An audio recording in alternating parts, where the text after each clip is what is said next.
Hello everyone, welcome back to GV's Masala Dabba.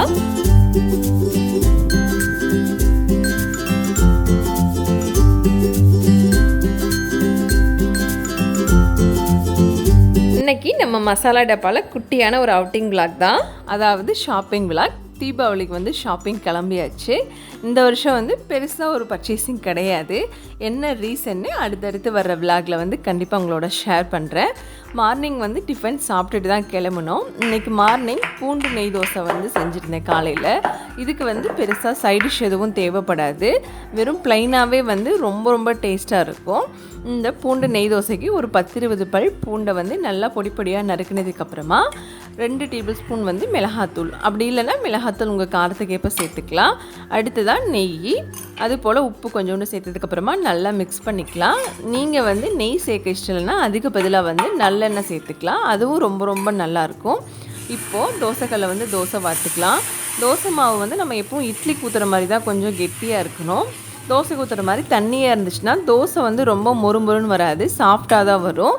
இப்போது ஊற்றின தோசை மேலே வந்து இந்த பூண்டு பேஸ்ட்டு நல்லா தடவிக்கலாம்.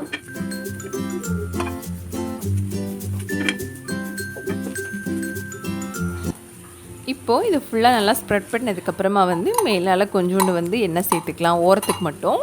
அப்போ தான் வந்து தோசைக்கல்லை ஒட்டாமல் நல்லா முருகலாக வரும். இப்போ இதை மூடி போட்டு வச்சிடலாம். மூடி போட்டு வச்சதுக்கப்புறமா நல்லா கிறிஸ்பியாக மொறுன்னு இருக்கும் பூண்டு வாசனையோட தோசை. மூடியை ஓப்பன் பண்ணுறப்பவே கண்டிப்பாக மஸ்ட்டு ட்ரை ரெசிபின்னே சொல்லுவேன். மார்னிங் வந்து டிஃபன் சாப்பிட்டு முடிச்சதுக்கப்புறமா ஒரு 10:30 போல் கிளம்பிட்டோம். ஒரே ஒரு சின்ன வருத்தம் என்னென்னா, நான் பேசிக்கிட்டு தான் விலாக் எடுத்தேன். ஆனால் காரில் வந்து பாட்டு ஓடுறதை வந்து கவனிக்க மறந்துட்டேன். அதனால் வந்து ஃபுல்லாகவே வீடியோவுக்கு பின்னாடி வாய்ஸ் ஓவர் கொடுக்குற மாதிரி ஆயிடுச்சு. மேக்ஸிமம் வந்து ஒரு 25 கிலோமீட்ரு தான். போகிற பக்கம் எல்லாமே வந்து ரொம்ப கண்ணுக்கு குளிர்ச்சியாக இருக்கும். அதை உங்களுக்காக கேப்சர் பண்ணியிருக்கேன். கண்டிப்பாக நீங்கள் என்ஜாய் பண்ணுவீங்கன்னு நினைக்கிறேன்.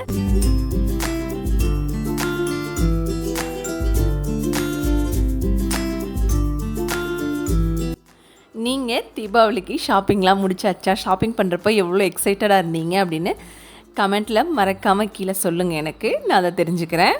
எனக்கு வந்து ஷாப்பிங் பண்ணுறதை விட இந்த மாதிரி சீனரியை பார்த்துட்டு போகிறதுக்கு ரொம்ப வெளியில் ஒரு அவுட்டிங் போனாலே வந்து பொதுவாக ஒரு ஜாலியாக இருக்கும். அதுவும் இந்த மாதிரி இடத்துல இந்த மாதிரி ரோட்டில் போகிறப்போ வந்து ட்ராவலிங் ரொம்ப இன்ட்ரெஸ்டிங்காக இருக்கும். அப்புறம் இன்னொரு விஷயம், பொதுவாக வந்து இந்த டயத்தில் வந்து ரொம்ப கூட்டமாக இருக்கும். அதுக்காக மெயினாக வந்து மாஸ்க்கை வந்து கண்டிப்பாக மறக்காமல் எடுத்துக்குங்க. அதே போல் சானிடைஸ் பண்ணுறதுக்காக சானிடைசரையும் எடுத்துக்குங்க. நம்மளோட சேஃப்டி ரொம்ப முக்கியம். இங்கே வருஷம் 365 நாளுமே வந்து பச்சை பசேல்னா கண்ணுக்கு குளிர்ச்சியாக எப்போவுமே இருக்கும். இங்கே வந்து விவசாயம் தான் வந்து முக்கியமான தொழில், அதாவது பிரதான தொழில் மக்களுக்கு. அதுபோல் இங்கே வந்து தென்னை மரமும் ரொம்ப அதிகமாக இருக்கும். அதே சமயம் நிறைய பனைமரத்தையும் இந்த ஓட்டில் எல்லாமே பார்க்கலாம்.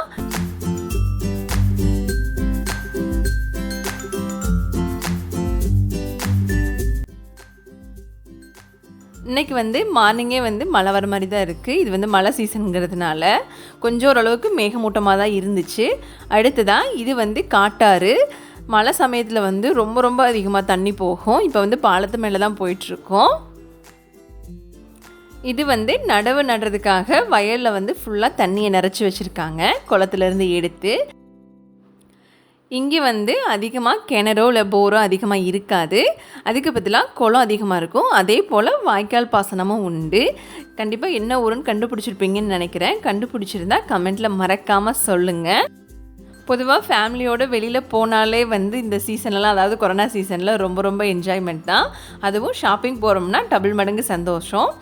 இது வந்து இங்கே உள்ள ஒரு ஃபேமஸான கோவில், துர்க்கை அம்மன் கோவில் தான். ரொம்ப ஃபேமஸ் இங்கே. அதுவும் ஆடி மாதத்தில் ரொம்ப விசேஷமாக இருக்கும்.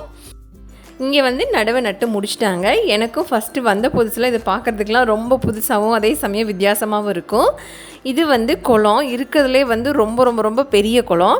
அதாவது ஒரு 4-5 ஊர் சுற்றி வர வரைக்குமே வந்து இந்த குளம் வந்து ஃபுல்லாகவே வரும். நமக்கு மேக்ஸிமம் வந்து ஒரு 10 கிலோமீட்டருக்குள்ளே இருக்கும்னு நினைக்கிறேன் எனக்கு தெரிஞ்ச வரைக்கும். அது மட்டும் இல்லாமல் இந்த குளத்தில் வந்து நிறைய தாமரை இருக்கும். பார்க்குறதுக்கே வந்து சீசனில் அவ்வளோ சூப்பராக இருக்கும் கண்ணுக்கு. கண்டிப்பாக வந்து பெருசாக பர்ச்சேசிங் இல்லைனாலும் வந்து என்னென்ன எடுத்தோம்னு இன்னொரு வீடியோவில் டீட்டெயிலாக உங்களுக்கு சொல்கிறேன். நாங்கள் போகிற கடையில் வந்து தீபாவளிக்கு புதுசாக என்னென்ன அரைவல் இருக்குதுன்னு கண்டிப்பாக முடிஞ்சால் வீடியோ கேப்சர் பண்ணுறேன். அப்படி இல்லைன்னா உங்களுக்கு வந்து வீட்டுக்கு வந்ததுக்கப்புறமா வந்து எக்ஸ்பிளைன் பண்ணுறேன். இப்போ வந்து மாஸ்க்கை போட்டாச்சு, கிட்டத்தட்ட வந்தாச்சு. மேக்ஸிமம் இன்னும் ஒரு 5 நிமிஷத்துக்குள்ளே கடையை ரீச் பண்ணிடுவோம்னு நினைக்கிறேன். பொதுவாக நம்ம ட்ரெஸ் எடுக்க கிளம்புனாலே வந்து ஜென்ட்ஸ் வந்து நம்ம கூட வர்றதுக்கு அவாய்ட் பண்ணிடுவாங்க. உங்கள் வீட்லேயும் இப்படி தானான்னு சொல்லுங்கள். காரை பார்க் பண்ணதுக்கு ஆப்போசிட்லேயும் வந்து ஒரு குளம் தான். இது வந்து டவுனுக்கு சென்டரில் இருக்குது. இந்த குளம் வந்து பார்க்கவே ரொம்ப ரொம்ப அழகாக இருக்குது. நான் இப்போது நடந்து போயிட்டுருக்க 2 சைடுமே வந்து ஃபுல்லாக துணிக்கடை தான். கொஞ்சம் சின்ன கடையிலேருந்து பெரிய கடை வரைக்குமே உண்டு இதில். அதே போல் கலெக்ஷனும் வந்து நிறைய எக்கச்சக்கமாக இருந்தது. தீபாவளிக்கு இப்போ தான் வந்து கொண்டு வந்து புதுசாக எல்லாமே வந்து சரக்கு இறக்கிட்டு இருக்காங்க. எனக்கு தெரிஞ்ச வரைக்கும் மேக்ஸிமம் வந்து அந்த தீபாவளிக்கு 1 வீக் இருக்கையில் தான் வந்து நிறைய நியூ கலெக்ஷன் வந்து வருது. அது என்ன ரீசன் எனக்கும் தெரியல. உங்களுக்கு மேபி தெரிஞ்சிருந்தால் அதை கமெண்ட்டில் சொல்லுங்கள். நான் ஜஸ்ட் வீடியோ கிளிப்பிங் மட்டும்தான் எடுத்தேன். பேக்ரவுண்ட் வாய்ஸ் ஓவர் தான் கொடுக்குறேன் இதுக்குமே வந்து. ஏன்னா இந்த இடத்துல வந்து பேசுகிறதுக்கு எனக்கு ஒரு மாதிரி இருந்துச்சு. இப்போ வந்து கடைக்குள்ளே என்ட்ரு ஆயாச்சு. இதுதான் வந்து நாங்கள் ட்ரெஸ் எடுக்க போன கடை. இந்த கடையில் 3 ஃப்ளோர் இருக்குது. ஃபஸ்ட் ஃப்ளோர் அதாவது கிரவுண்ட் ஃப்ளோரில் வந்து சாரீஸ் கலெக்ஷன் ஃபுல்லாகவே வந்து, செகண்ட் ஃப்ளோரில் லெஹங்கா, குர்த்திஸ், அதே போல் டாப்ஸ், சுடி எல்லாமே கிடைக்குது. மெட்டீரியலாகவும் கிடைக்குது. தேர்ட் ஃப்ளோரில் வந்து ஜென்ஸுக்குள்ளது, குட்டீஸ்க்கும் அங்கேயே தான். எப்போவுமே ஃபஸ்ட்டு வந்து நான் எடுக்க மாட்டேன். போனோன்னே வந்து கடைக்குள்ளே அவங்கள எடுக்க சொல்லிட்டு தான் அதுக்கப்புறமா கடைசியாக நான் எடுப்பேன். என்ன ரீசனா, அது வரைக்கும் வந்து நம்ம நிறையா கலெக்ஷன் பார்க்கலாம். நம்ம பொறுமையாக தேடி எடுக்கிற வரைக்கும் அவங்களுக்கு வந்து பொறுமை பத்தாது நிற்கிறதுக்காக, வெயிட் பண்ணுறதுக்கு. அடுத்ததான் சாப்பிட்றதுக்கு வந்து ஹோட்டல் வந்தாச்சு. பர்ச்சேசிங் வந்து பையனுக்கும் என்னோடய வீட்டுக்காரருக்கு மட்டும்தான் முடிஞ்சுது. எனக்கு வந்து அங்கே கலெக்ஷன் கொஞ்சம் பிடிக்காத மாதிரி இருந்துச்சு. இன்னொரு 2-3 கடை பார்த்துட்டு அதுக்கப்புறமா கிளம்பியாச்சு. ஒரு வழியாக வந்து எனக்கு எடுத்துட்டேன் கிட்டத்தட்ட. நீங்கள் சொல்லுங்கள், உங்களுக்கு வந்து நம்ம 300 ரூபாய்க்கு புடவை எடுக்கிற மாதிரி இருந்தாலுமே வந்து அது நமக்கு பிடிச்சதாக இருந்தால் மட்டும்தான் எடுப்போம். கடைசி கடைக்கு அவங்க வரமாட்டேன்னு சொல்லிட்டாங்க. எனக்கு ஐஸ்கிரீம் வாங்கி வச்சுருந்தாங்க. அதனால் நான் காருக்குள்ளேயே சாப்பிட்டுட்டு வந்துட்டு இருந்தேன் வர வழியில். இதே மாதிரி சீனரி தான் ஃபுல்லாகவே வந்து போகிற வழி எல்லாமே. ரொம்ப நாள் கழித்து வெளியில் வந்ததுனால ரொம்ப ரொம்ப ரொம்ப பார்க்குறதுக்கு என்ஜாயபிளாக இருந்துச்சு எனக்கு இந்த மாதிரி சீனரியை. ஹோப் இந்த விலாக் வந்து உங்களுக்கு கொஞ்சம் இன்ட்ரெஸ்டிங்காகவும் அதே சமயம் என்ஜாயபிளாகவும் இருந்திருக்கும்னு நினைக்கிறேன். நீங்கள் நம்ம சேனலை இன்னும் சப்ஸ்கிரைப் பண்ணலாம், மறக்காமல் சப்ஸ்கிரைப் பண்ணிக்கோங்க. இது போல் நிறையா வீடியோஸ் உங்களுக்காக காத்திருக்கு. தேங்க்ஸ் ஃபார் வாட்சிங்.